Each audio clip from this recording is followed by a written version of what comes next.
Good morning, students. In the last video we had done remainder theorem. Today we will do factor theorem.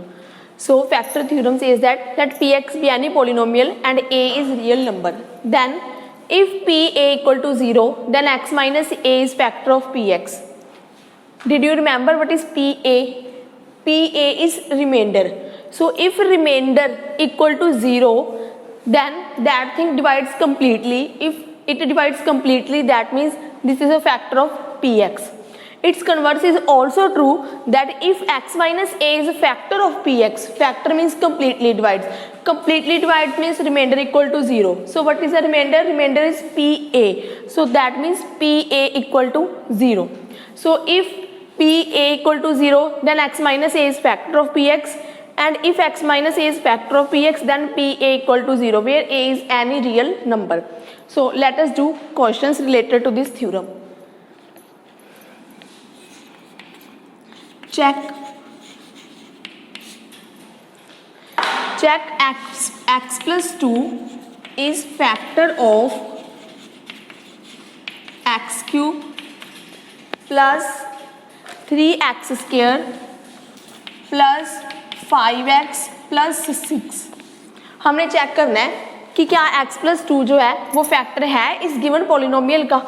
So let us give a name to polynomial. Let px, you can assume any name, qx, rx, but यहाँ पे x ही रहेगा because there is a x variable in the polynomial. So px is equal to x cube plus 3x square plus 5x plus 6.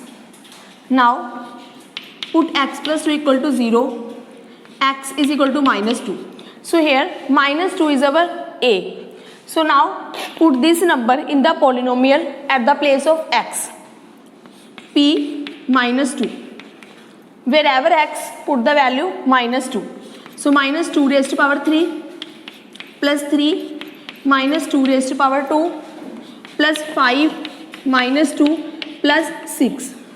So calculate this. Minus 2 raised to power 3 is minus 8. Minus 2 raised to power 2 is 4. 4 into 3 is 12. 5 into minus 2, minus 10 plus 6. So minus 8 plus 12 is 4. And minus 10 plus 6 is minus 4. So 4 minus 4 is 0. So we get 0. So the theorem says if pa equal to 0, then x minus a is factor of px. So by remainder theorem, by factor theorem,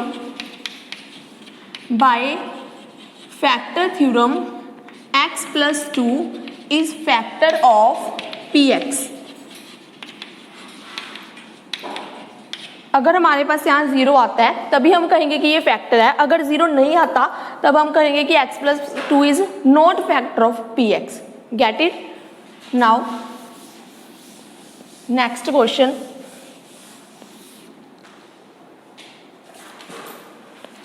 find value of k. This type is important. Find value of k if x minus 1 is factor of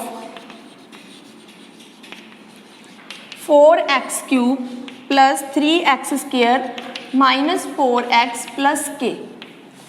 यहाँ पे हमने k की value find out करनी है और हमको given है कि x माइनस 1 उसका फैक्टर है.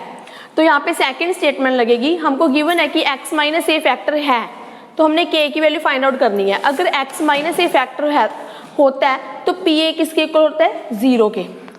सो x minus 1 equal to 0. From here we get x equal to 1. Now put that value of x in the given polynomial. 4 1 raised to power 3 plus 3 1 raised to power 2 minus 4 into 1 plus k is equal to pa equal to 0. So this thing equal to 0. Now calculate this. 1 raised to power 3 1, 4 into 1 4 into 1 4. Similarly this becomes 3. 4 into 1 4 plus k equal to 0. 4 and 4 getting cancelled. 3 plus k equal to 0. So k is equal to minus 3. हम हमने के की value find out करनी थी और के की value हमारे पास कितनी है, ये -3. So this type of questions are very important. Next we will do factorisation.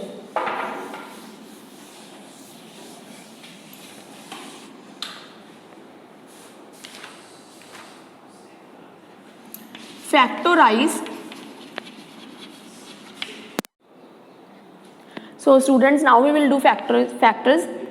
हमें 12x² - 7x + 1 के हमने फैक्टर बनाने हैं. तो फैक्टर कैसे बनाएंगे, हमने दो नंबर ऐसे सोचने हैं जिनका हम ऐड करेंगे, दो नंबर्स ऐसे सोचने हैं जिनको ऐड करके -7 आए, that is coefficient of x आई -7, और उन्हीं दो नंबर को जब हम मल्टीप्लाई करें तो 12 आए. अब मैंने 12 कैसे देखा कि 12 ही आना चाहिए.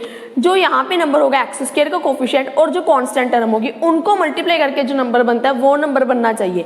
अब 12 कैसे बनता है, 6 × 2 भी 12 होता है, बट 6 + 2 8 बनता है. हमने 7 बनाना है. और फैक्टर सोचो 12 के, 4 × 3 12 होता है, एंड 4 + 3 7 भी होता है. तो हम कौन से दो नंबर चूज करेंगे, 4 और 3.